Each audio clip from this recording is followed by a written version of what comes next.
Sunday Service, episode number 67. After a weekend with no UFC fights, I would assume there's not a lot to talk about, but there is. There is a lot to talk about. On Thursday, I'm having Thanksgiving with my family. I'm chilling. I'm not looking at my phone. Just being in the moment. Watching some football, making some bets on the football, cashing some bets. It's a good Thursday. It's a good Thanksgiving. And then halftime of the Chiefs and Cowboys game. I'm sitting there on the TV. I'm talking to my father-in-law. I see Dana White pop up on the screen. And I said, hold up. This is weird. This doesn't normally happen. Let me turn the volume up here. Turn the volume up. And as I'm reaching for the remote, on the screen pops up UFC 324. And I said, holy shit, this is big news. This is big news because I've been waiting for this. I've been wondering what they're going to do. I've been wondering when they're going to actually announce a fight for 2026. The first fights for the Paramount Plus deal for next year. And when I tell you I was shocked, I was shocked. I was flabbergasted because earlier in the day, there were talks that Ilia Topuria was not going to fight in the first quarter. So I thought, okay, maybe they might just scrap it. You know, maybe they'll just wait till June for Ilia to fight, you know, one of these guys and they'll make a number one contender fight or something like that. They went for the interim championship with the main event over the undisputed championship for the women. So do I agree with that? Probably. But interim championship, Justin Gaethje versus Paddy Pimblett. No Arman Serukian in the picture. I thought Paddy might be fighting Topuria. I thought Paddy might be fighting Arman. I didn't think Paddy would be fighting Gaethje for an interim championship. So that was shocking. And also didn't think Justin Gaethje was going to get the shot. I really didn't think that the UFC was going to push him into that spot because he has one win since getting knocked out by Max Holloway. Now, we'll talk deeper into that, but also I'll pull up the image on the screen as far as what's going on with UFC 324 because it is a big card. Big card, UFC 324, first card on the Paramount Plus deal. I actually think it's a great card. I know there's a lot of people that are talking some shit about it, and they're talking shit about the matchups that the UFC are making. And I kind of agree, but I also kind of don't. There's a lot that's going to go into this because Paramount Plus, there's not going to be any pay-per-views. So the UFC doesn't have to sell pay-per-views anymore. So making these type of matchups, it's not because there's no pay-per-view, right? This is a matchup that they would make based off of pay-per-view. Paddy Pimblett, very popular amongst fans. A lot of casuals know him. Justin Gaethje, very popular amongst fans. A lot of casuals know him. That would be a fight that you'd want to put on a pay-per-view card because people are going to want to buy the pay-per-view to tune in for that fight. No pay-per-views here. So there's a little bit of a change, but it seems like they're making similar matchmaking. This has been going on for a while. The UFC's been doing this for a while. This isn't like a pay-per-view thing where now they're just saying we're going to do whatever we want. Clearly, Arman Serukian should be in the picture. Arman Serukian should be fighting for the interim championship, if not the undisputed belt. That's not what's happening. So where the hell does Arman fit into this? I'm not sure. I'm not sure because the winner of this fight is going to fight Ilia Topuria probably in the summer. So who wins? Who wins between Paddy Pimblett and Justin Gaethje? From what I understand, Paddy Pimblett opened as the favorite, which kind of makes sense, but also it really doesn't. It really doesn't. I mean, Paddy hasn't beaten anybody that's really that good. He hasn't beaten anybody that's in their prime. And Justin Gaethje, I can't really say is in his prime, but he's definitely had more accomplishments in the sport, been to a higher level than Paddy Pimblett has. So we'll see about that. Co-main event, Kayla Harrison, Amanda Nunes. It's cool. It's a good women's MMA fight, but you know, I'm not like super excited about it. For a women's MMA title fight, I guess I would be pretty excited about it. I don't expect it to be like a Zhang Wei Li versus Valentina Shevchenko type of fight. So at least there's that. Sean O'Malley back in the mix, taking on Song Yadong, which is interesting. I think we kind of knew about it, and we were wondering if we were going to get it towards the end of the year. But it seems like they wanted to wait to put Sean O'Malley on the Paramount Plus card, which kind of makes sense. I'm going to spit out the Zin before I spit it at you. Umar versus Figgy, disgusting. Absolutely disgusting. I mean, Umar, he's kind of getting the Petr Yan treatment, honestly. Kind of getting the Petr Yan treatment. I mean, he loses to Merab, then he fights Bautista, who was ranked like number 10. And now he's going to be fighting Figgy, who's old as shit and is number 8, number 7, something like that. So he's going to be fighting pretty far back in the rankings. And if he wins this, they'll probably give him the title shot against Merab next if Merab beats Yan this Saturday, which he probably will. But we'll definitely talk about that one as well. Arnold Allen versus Jean Silva. Sick fight. Love it. Arnold Allen didn't fight in 2025. I guess he's having some injuries or something like that, but hasn't been active. John Silva, I think if he gets this one done, he might even just leapfrog fucking Movsar Evloev and what's his nuts? Lerone Murphy. If he knocks out Arnold Allen, he might just leapfrog them both and fight the winner of Diego versus Volk, which we haven't even talked about. Grasso versus Namajunas.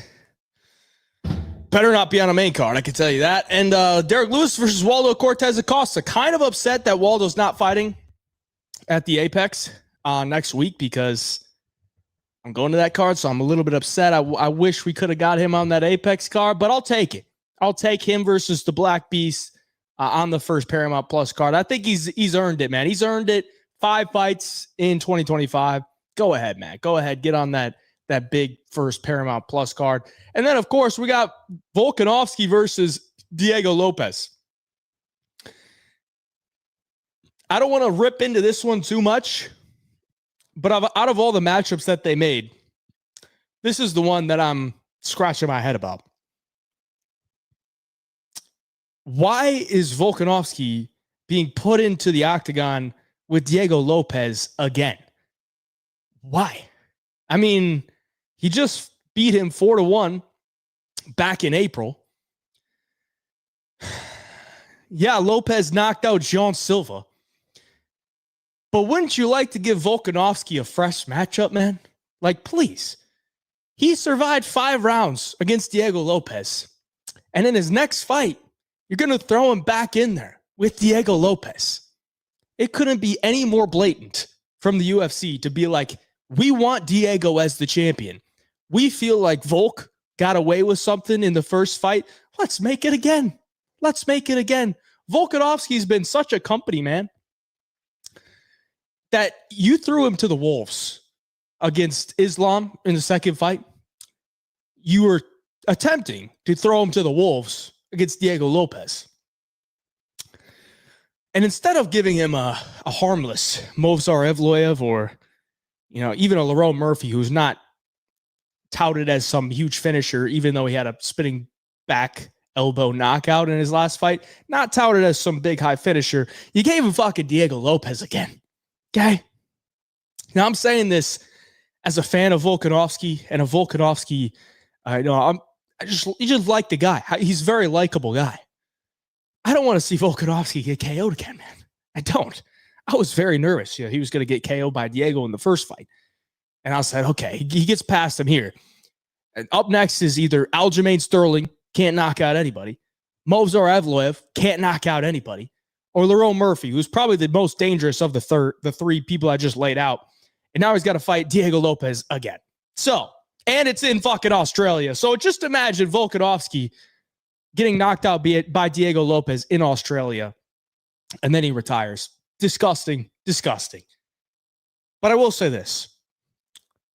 If you're trying to sell people to watch a fight, Diego Lopes is the guy you're going to put in there against Volkanovski, even if he just beat him a year before or less than a year before. Because Diego Lopes is fun as shit. He's exciting. There's volatility in his fights. He could get hurt. He could submit you. He could knock you down. He could knock you out. Anything could happen in a Diego Lopes fight. But in a Movsar Evloev fight, it's probably not going to be very entertaining. Even a Lerone Murphy fight, they're usually not very entertaining. Aljamain Sterling fights, not very entertaining. All right? So the UFC is a business. The UFC's been doing this for a very long time. They know what they're doing. They know that they can throw the most exciting fighter in there for a title fight, even if he's not as deserving as some other people, and people will want to tune in. That's where the sport is at. Whether you like it or not, that's where the sport is at. You can't tell me you look at this fight and say you don't want to watch. Even if it's not the best fighting the best, you're probably still going to tune in. So I hate that it's happening again, but I understand it, and I will watch it, and probably watch with my eyes closed, because I don't know if I want to see Volk go down again. Let me hit these chats, and we can start talking about some of this shit. They're sending a message with these Paramount announcements. They do not care about the professional sport of MMA. It's a circus. It kind of is. But that's the thing. It's not the professional sport of MMA. It's the Ultimate Fighting Championship, where people pay to watch them fight. It's fist fights. It's not professional sport of MMA. That's what it is, man. It's not the ultimate martial arts competition. It's the Ultimate Fighting Championship. It's a business. They're going to make business moves. Hey, Jive, God bless. I appreciate you, brother. God bless to you. Evening, sir. God bless. What up, Connor? How we doing? Arman tweeted, make it make sense. Yeah, it doesn't really make sense, man. It doesn't make sense. But Arman will get his shot. I almost guarantee you that. He's not going to lose to many people. Let's fucking go. Paddy, my fellow Scouser. The Scouser in the chat. And Connor got some support for Paddy Pimblett. Derek Lewis. Oh, hell yeah. Hell yeah for Big Black Beast. Man, that card is pretty good. It is good. It is good, man. I'm not mad about the card at all. I think it's pretty solid. Arman tweeted, make it make sense. Oh, I'll make sense of it for you, Arman. You missed weight in an important fight. You headbutted Dan Hooker, almost canceling the main event, and nobody likes you. That's pretty true, bro. That's pretty true. I'm not going to lie. How many times can Volk fight Lopes until he gets chinned? Exactly, man. I mean, he survived 25 minutes. Can he survive another 25? I don't know, man. I don't know. Thoughts on Guru and MMA Joey or Rigo? I don't know what my thoughts are, honestly. Don't really have any thoughts. I guess Guru is the only one that I really know. So my thoughts on Guru, funny dude. Great content creator. I will say that. Arman is now nowhere near as entertaining as Paddy the Batty or Justin Gaethje. When Paddy fights, it's an event. Same with Justin Gaethje, but when Arman fights, it's yeah, it's very true, man. Some fighters just have it, and some fighters just don't. Doesn't matter how good they are. 2 behind the chat. Okay, well, 10 minutes, man. I gave you 10 minutes, bro. Paramount and Dana are in there rubbing their hands together. They would strip Tom and run Pereira Jones if they could. They definitely could do that. They definitely could. They might run on an interim if Tom can't fight. I wouldn't put it past them, bro. I wouldn't put it past them. Maybe they do Pereira and fucking Gone for the interim belt. Hey, Jeff, it's looking like this is Alexander Volkanovski's final fight before retirement. What is your favorite Volkanovski fight of all time? Thanks, bro. Without a doubt, it's Volkanovski versus Ortega. Without a doubt. Because the way, I think it was the 3rd round when he got put in that guillotine, insane that he got out of it. And then he got put in like a triangle a little bit later in the round and got out of it again. And both times after he got out of those chokes, he was in top position, just beating the shit out of Ortega. And he beat the shit out of him for most of that fight.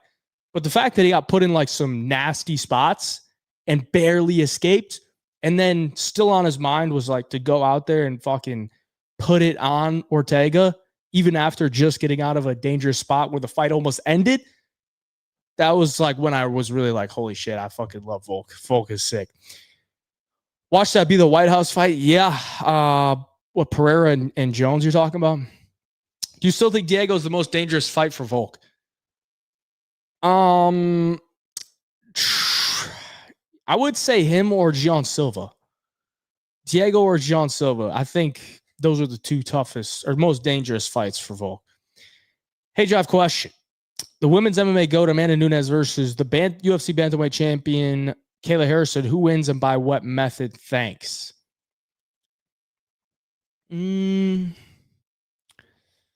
I mean, it's tough because Amanda Nunes has been off for a while, and you could just never get out of your head Nunes getting ran through by Juliana Pena. And we know that Juliana Pena got smoked in the next fight. So you could kind of write it off, but you also can't. You know, if Kayla Harrison's dominating her on the ground for like a period of time, who's to say she's not going to fucking take the door?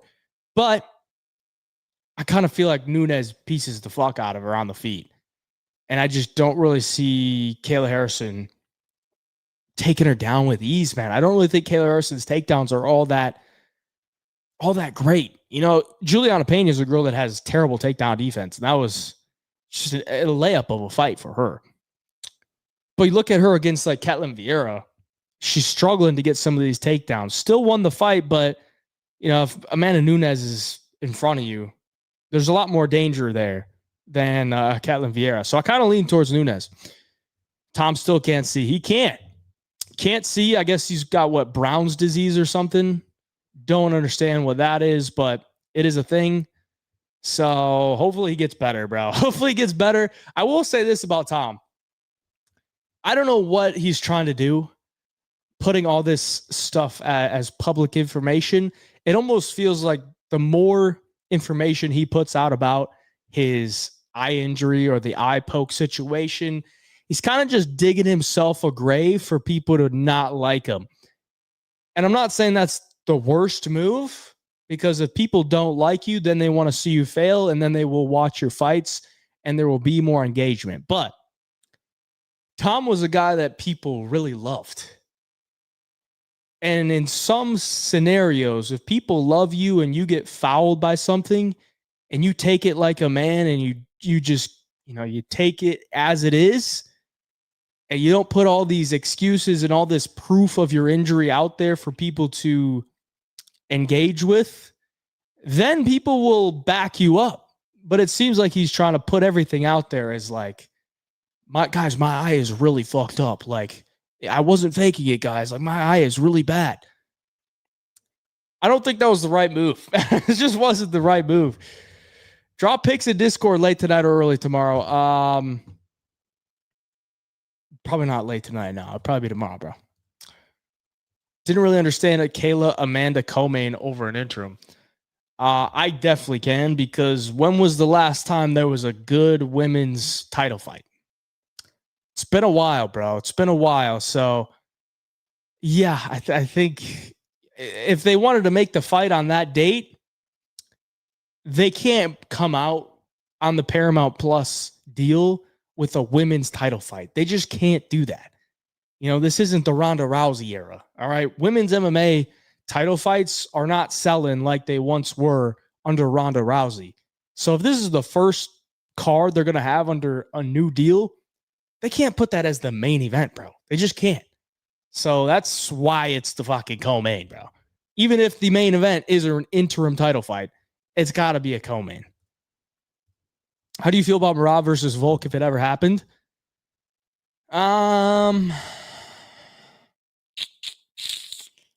145, I think Volk could win, dude. I think Volk could win. I'd probably back Volk. Prime Volk. I think Prime Volk would take him. I had a similar cycle to yours, bro. Ian Gary decision. Luke Riley by KO to Arman Sub. There you go, bro. Good hit. GG Wayleaver. Yeah, no one cares about women's MMA. Arman is hated by Dana for real. I mean, can you blame him, bro? Can you blame him? Arman's the spoiled rich kid that had the title fight against Islam, had a huge opportunity because he's an amazing fighter. I think he could have given Islam a good fight in that one.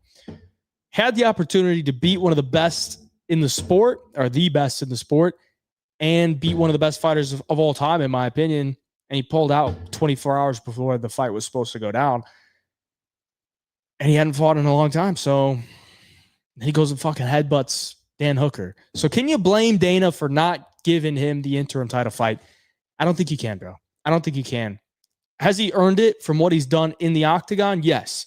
But he's also shot himself in the foot so many times outside of the octagon that I don't feel bad for him. I don't feel bad for him. Paddy Justin is a crazy matchup. I love it, but I don't think it should be an interim title fight. I mean, they have to. They have to put an interim title fight on it, because if it's not an interim title fight, then they don't have a title fight for the card. And they're not going to make just some random number one contender fight. It's just an easy way for them to make it a main event. Strap an interim title belt on the line, and it's a main event. How was my Thanksgiving? My Thanksgiving was good, bro. Ate a lot of food. Made some bets on football. Some good, some bad. But happy to get back into the last 2 weeks of UFC. The worst part about this, bro, is we're going to have like 5 weeks, maybe even 6 weeks without UFC, bro.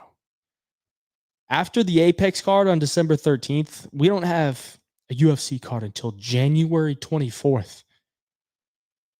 What the fuck am I going to do with my life, bro? What am I going to do? It's going to be a sad time. It's going to be a real sad time. Who do you pick, Pantoja or Van? Pantoja, bro. Non-MMA questions. Do you partake in the devil's lettuce? No, I do not. No, I do not.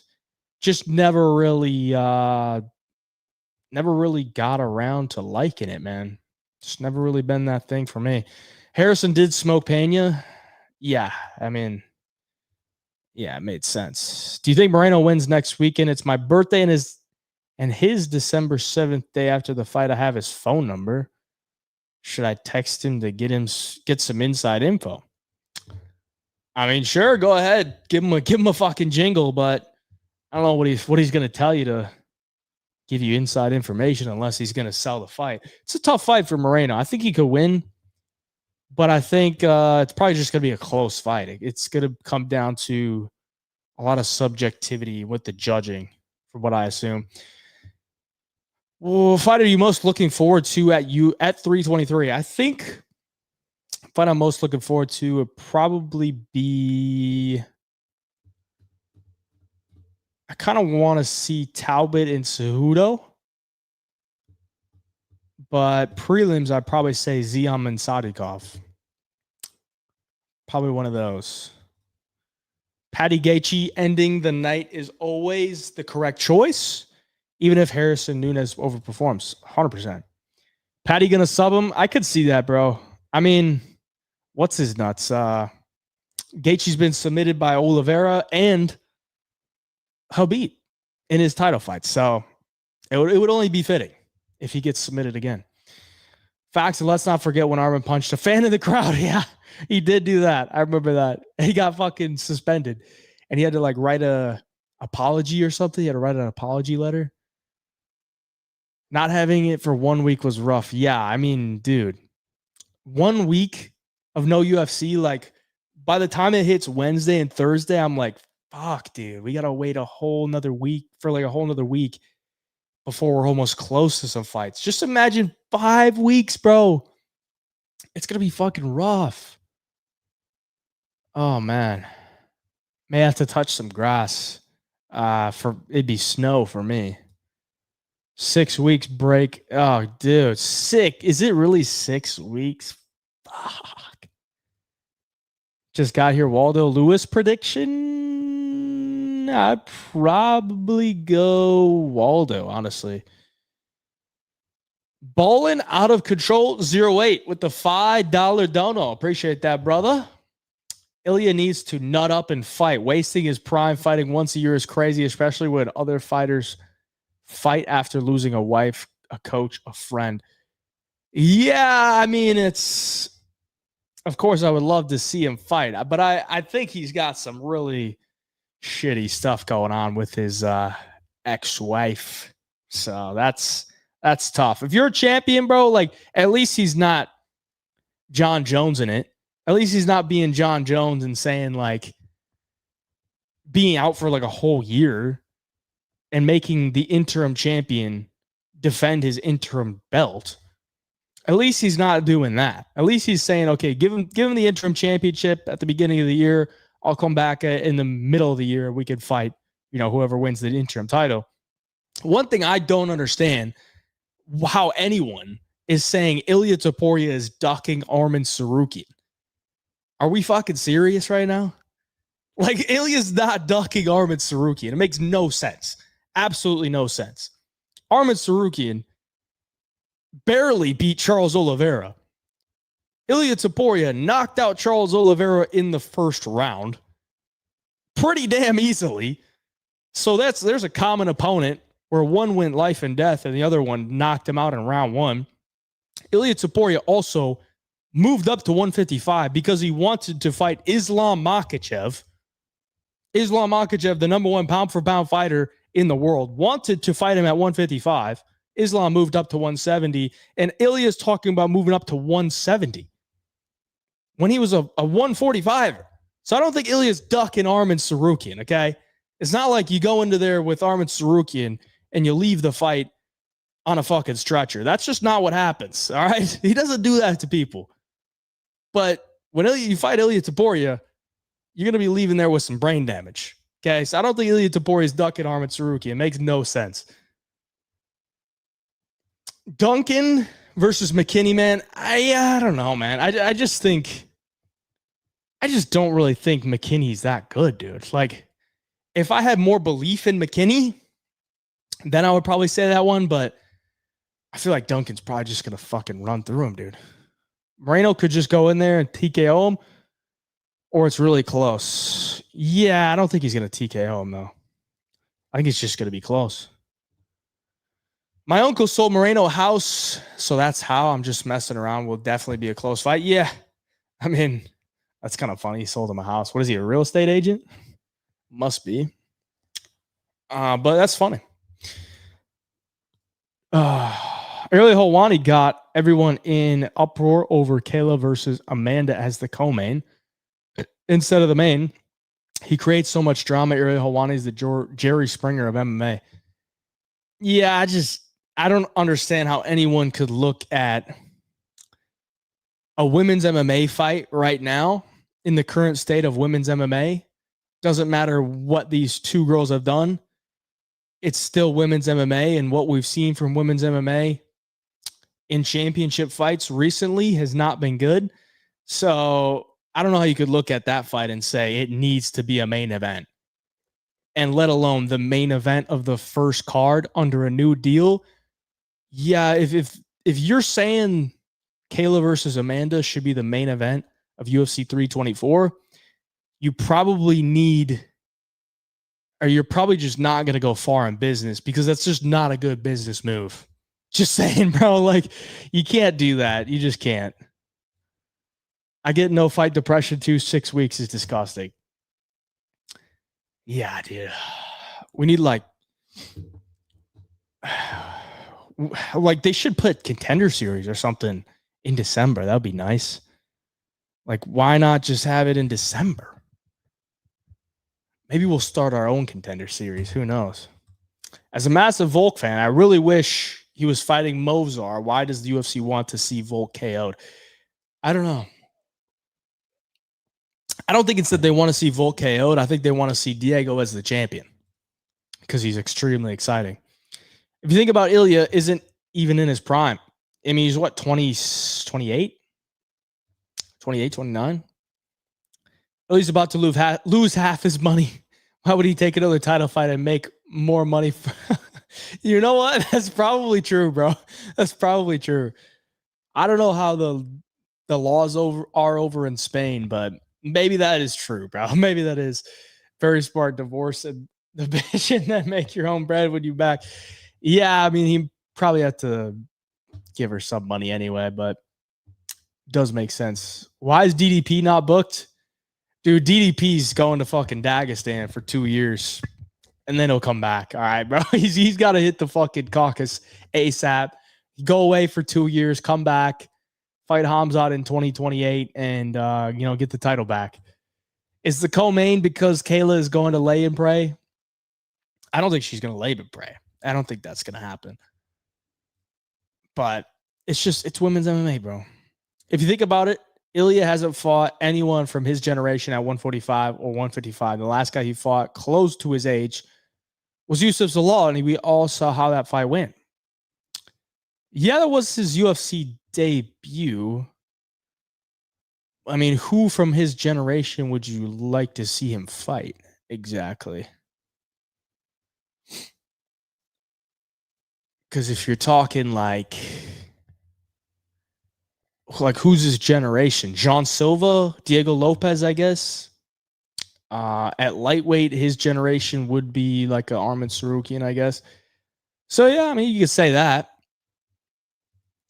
but it's like, I mean, it's not like the guys he's fighting like go on to do shit. Like they actually go on to win their next fights, every single one of them. So I mean, it's not like he's fighting guys that are just completely cooked. You know, it's not like Paddy versus Tony Ferguson, where Tony lost like 2 or 3 more fights after that, or Bobby Green gets brutally KO'd his next fight, or Michael Chandler, who was on a big losing streak. Like, yeah, I mean, they usually do tend to match up guys who there's one younger guy and there's one older guy. The older guy's got to either reclaim his spot or the younger guy's going to take it from him. That's usually how they like to match things up. So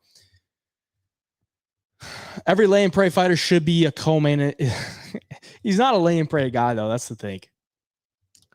You do not know business if you're going to put a women's MMA fight as a main event of a numbered card. Question: who wins between Paddy versus Gaethje? Super early pick. You know, I'm kind of leaning towards Gaethje, but I don't know, man. I just don't really think Gaethje is what he once was. And I think Paddy can still be making improvements. You know, if Paddy gets stuck on the feet with Gaethje, like, it's probably not going to be great. But I've never really been a huge believer in Gaethje, man. I'm just not really like super sold on him. He's really good, but I just think there's certain matchups where he excels, and he's kind of had those matchups and he's won those matchups. There are also some matchups that, you know, he's done very poorly in, and Paddy's kind of a prototype of it, but I just don't really trust him to do it at that level until I've seen it. So there's like the potential with Paddy that is intriguing, but with Gaethje, he's the more proven guy, but I also think he's kind of on a decline, and also just have never been a believer of the guy. 6-week off. This is the PFL's opportunity, and they are not doing shit, bro. I think they might have like one card, but yeah, not much. Younger guys like Movsar Lopes, Arman. Yeah, exactly. The guys that don't have a million miles on their chins. Yeah, I mean, you can only give who the UFC is going to fucking want to put them up against. Ryan, how we doing, bro? And I know you made some good bank on that Tyson Jake Paul fight. You going back to the well for Joshua fight? Yeah, that was one of my biggest plays ever. Was Jake Paul against Mike Tyson. Still don't understand how anybody in their right mind could have thought that Mike Tyson had any chance in that fight, but there was 80% of the public that actually thought he was going to win. So crazy. But here we are against Anthony Joshua. And I'm like, what the fuck, dude? Like, what do I think about this? I don't even know. Because Joshua's still legit, but I don't trust Joshua against most guys. Honestly, I just don't really think he's that durable. And I just think Jake Paul might have some things up his sleeve that could give Joshua some problems. But also just, you know, this is just a crazy big jump up in competition, big jump up in weight as well. So, I mean, it would be a miracle if Jake won, but definitely not laying chalk on Joshua. Bruno Ferreira versus Vettori thoughts. My thoughts are Vettori's looking pretty washed after I watched his most recent tape. Looks pretty damn washed. So not really looking to put money on a guy that's washed like that, but I don't really think Bruno's the best fighter either. So we'll see. I'm honestly sad Justin got what he wanted by sitting out, but it's definitely going to be a good fight, though. Plus, I hate Paddy, so I hope Justin KOs him. Yeah, I'm kind of pissed about that, too. And the worst part about this, of the matchups that we have seen get announced, Justin Gaethje gets a shot at an interim title. Diego Lopes gets another shot at Alexander Volkanovski. So who do you think they're going to match up Islam with? It's looking like it's probably going to be Kamaru Usman, man. It's probably going to be fucking Kamaru Usman. Does he deserve it? No. Is it a fight I would watch? Absolutely. Is it a fight I could get excited for? Yes. Is it the fight I want? No. So is it the worst thing? I would say no, but it's not the best thing. Saw 50 reports that Pereira Olberg was going to headline, and Kayla Amanda co-main. Knew it was fake news. That's probably after Volk versus Lopes 2. That would be sick. Pereira versus Carlos Olberg would be a dope fight. I just see more paths to victory. For Paddy, Justin has a chin. I give him that. Then you put in the factor of if it goes to decision, I think they lean Paddy as well. Yeah, that's probably true. It's probably true. Paddy's a fucking good grappler, though. So we'll see. Crazy how MMA fans switched up on Tom. They really did, man. They really did. I'm not like bashing the guy, but I also think he's kind of handling it poorly. I'll call it how it is, man. I'm still not convinced Paul Joshua is going to happen. I'm not really either, bro, but we'll see. Dariush was once supposed to beat Islam and was the favorite against Wash Charles. Yeah, I remember that. I bet on Charles there as an underdog. That was a great cash. But yeah, man, I think the more often you fight, like there's always the chance that you're going to lose. Just look at Sean Brady recently. You know, he had just beaten Leon Edwards. I guess he could have taken the route of, I deserve a title shot. I'm going to wait. But instead, he said, I'm going to fight. They gave him Michael Morales. He gets fucking KO'd. Good night. And there goes your title shot. And then you're back to square one. And Dariush kind of did the same, man. Dariush deserved a title shot against Islam. He was on that big, long winning streak. And they said, here's Charles Oliveira, fresh off a loss to Islam Makhachev. Go beat him and you get the title shot. And what happened? He got fucking KO'd by Charles Oliveira. So it happens, man. The more you fight, the more opportunity there is for you to lose your winning streak. And then you're back at square one.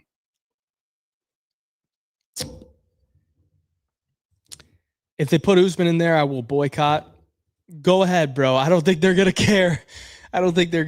I wish we could like have control over it, but we don't. But the thing is, like, even though we don't get the exact matchups that we want or that we think should happen, I look at the fight, I'm like, Paddy versus Gaethje, I'm going to watch that. I'm going to be entertained by that. I'm going to love the build up to it. I'm probably going to be entertained. Diego versus Volk 2. Do I think it's the right matchup based on merit? No. But I still think it's a great fight. So like, I can't be that mad about it. But yeah, you would like to see some like meritocracy to it. Usman versus Islam, def next, plus them both having the same manager helps. Yeah. Yeah, I mean, the thing with Paddy and Gaethje is I think they wanted to do Paddy versus Ilia, but Ilia couldn't fight. So they do Paddy versus Gaethje. Gaethje's managed by Ali Abdelaziz. And then you look at the Volk versus Diego Lopes matchup, and you look at the two other guys that could have fought Volk, which are Lerone Murphy and Movsar Evloev. Well, both of those guys are managed by Ali Abdelaziz. So he would have kind of had to go to war for one of his guys that he manages and put the other one on the back burner. So he's kind of in a weird spot. Like, which guy do I push to fight Volk? So maybe that's why they went for Diego Lopes too, because Diego's managed by Iridium. So there's a lot of weird stuff going on with MMA managing, bro. Just got here. I'm not sure if this has been said already, but Stream isn't working on Instagram at the moment. Huh. Well, you're here on YouTube. If it's not working on IG, come on over to YouTube, boys. Dana can solve this whole mess by having Ilia fight Arman while the interim champ waits. I don't know why he didn't do that, because Stipe fought John while Tom was interim champion. That is true. But Dana did say that the winner between Paddy and Gaethje is going to fight Ilia. So sounds like Arman's just shit out of luck. Let's be real. Merab minus 13.5 should be placed every time he fights until he doesn't cash it, unless it's versus Umar. Did he cash it against O'Malley? I don't think he did, bro. I don't think he did. I will say this about that matchup between Jan and Merab. I don't know if Jan should be this big of a dog, bro. Like, am I straight up picking him to win? Probably not. But I don't know that he should be that big of a dog. I mean, Merab hasn't cashed it. He's only cashed it twice, and that was in his last 2 fights, and once against Jan. But he didn't cash it against O'Malley the first time. He did the second time, and he did against Corey Sandhagen. But minus 13.5 is a fucking... You got to do a lot to get that one, bro. Why is Dariush making a quick turnaround? I don't think he is. Is he? Did he get a fight announced? I didn't see it. Ali the Rat is pretty good manager if he can get Usman the title shot. That would be borderline corrupt, but yeah. Should be Paddy versus Arman, but it'll still be a good fight, probably a Paddy sub or Gaethje KO. Scousers don't get knocked out, though. That's the thing. Thought I saw him get booked. Yeah, no. But Hill is not fighting anytime soon, brother. That would be crazy. It is a crazy take. Is it a crazy take to think Van can get a 4th and 5th round finish with body work and forward pressure? Looked like Pantoja started to fade, but Kai had no takedown defense. Yeah. I mean, Pantoja always looks like he's starting to fade, but he doesn't fade. He's never been finished. And the way that Van could get a 4th or 5th round finish, like, yeah, I could see it play out in my mind, but he's got to get to round 4 and round 5. And he can't just be on his back the entire time for the first 3 rounds. So I just think it's a fucking tough fight for Van. Moreno at plus, good, looking good. Kind of agree with you, bro. Kind of agree. We lost round 1 to Corey. No, yeah, he did. But I think he got a 10-8 in there to take it. Ilia versus Islam would be insane. What are your actual thoughts on this fight? I think at 170, it's Islam. I think at 155, it's Ilia. And if they meet in the middle, I think it's a 50-50. So we'll see if it actually happens. I highly doubt it actually happens, but yeah.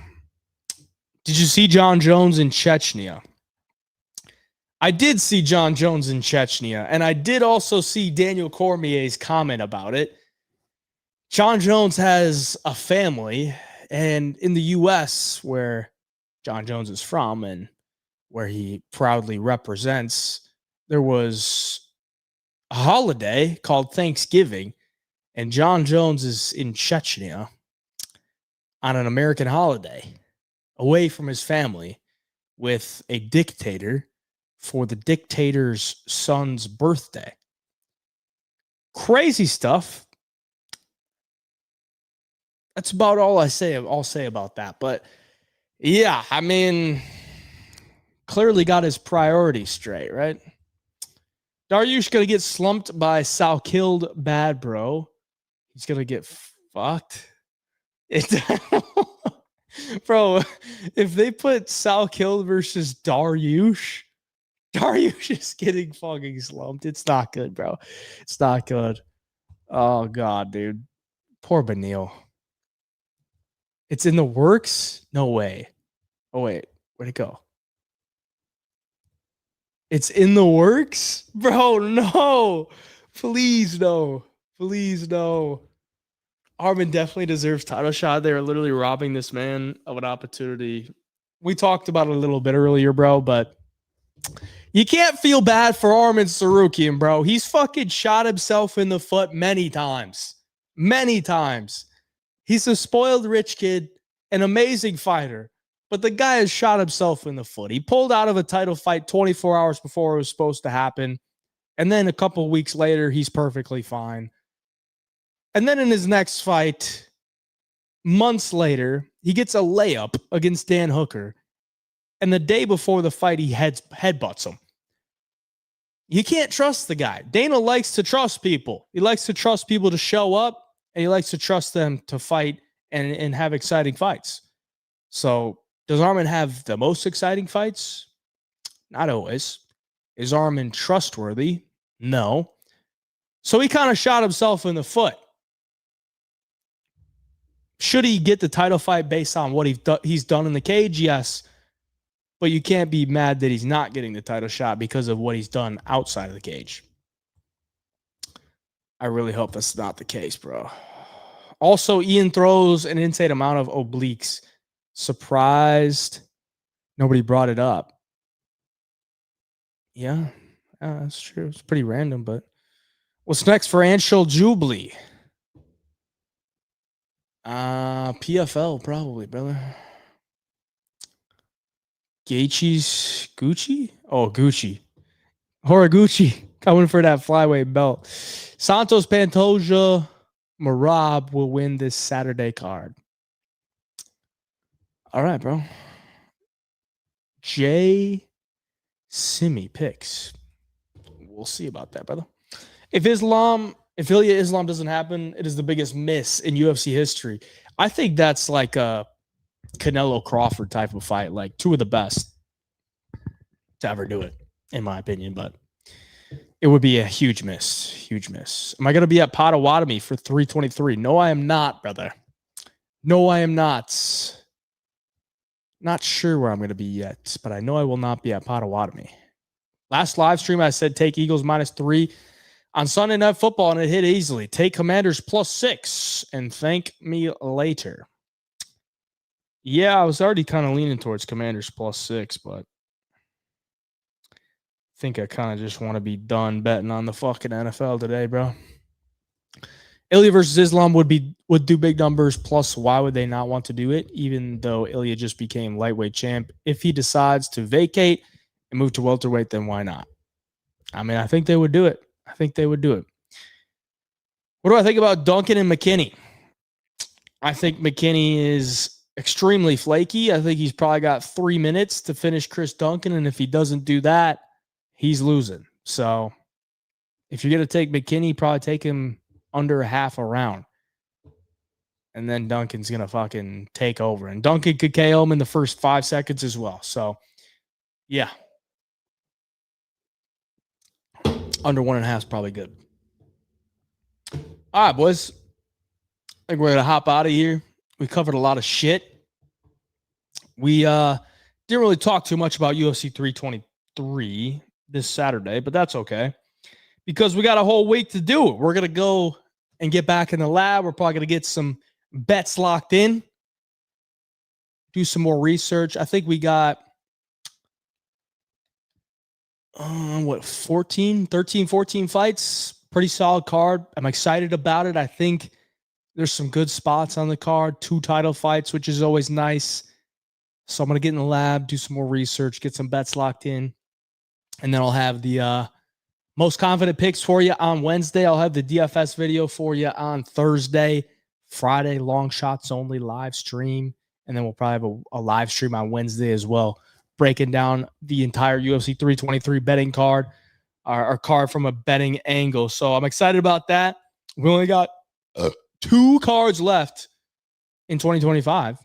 And we only got 2 cards left before our 6-week drought. Not excited about that, but fuck me, dude. It'd be terrible. Read these last couple of chats. Dixon. Hey, Jive, you know some people have lofty goals for 2026, like starting a family or hitting a cycle parlay. But me, my New Year's resolution is to see my betting queen Corey's feet on your screen.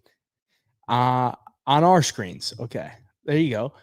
We'll see what we can do about that. I mean, we've got a whole year to figure that out, Dixon, so we'll see what we can do. How much faith in Dawson/Talbot?